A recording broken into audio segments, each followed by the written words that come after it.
पहाटेची स्वप्न खरी होतात, तूच म्हणाली होतीस की नाही? नाही असं म्हणतात की पहाटेची स्वप्न खरी होतात म्हणून, पण नंदिनी जीवाला आणि पार्थ काव्याला डिवोर्स देणं शक्य नाही. मला मान्य आहे रम्या की तुमची जी पिढी आहे ना ती एक घाव दोन तुकडे हे मानते, पण ही आपली मुलं ही ओल्ड स्कूल आहेत, ओल्ड स्कूल. प्रेमावरती विश्वास ठेवणारी. ही दोघांना प्रयत्न करणं सोडणार नाही. त्यामुळे हे दोन्ही डिवोर्स होणं शक्य नाही.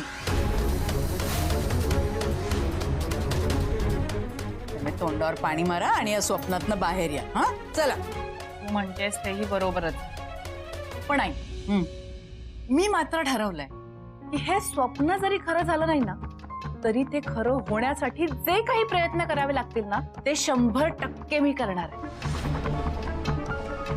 आणि एक दिवस नक्कीच येईल असा जेव्हा पार्थ काव्याची नाही माझी निवड करेल.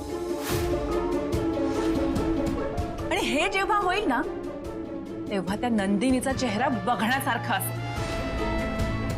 मला तर हेच वाटतंय की नंदिनी आणि जीवामध्ये पण खूप प्रॉब्लेम्स व्हावे.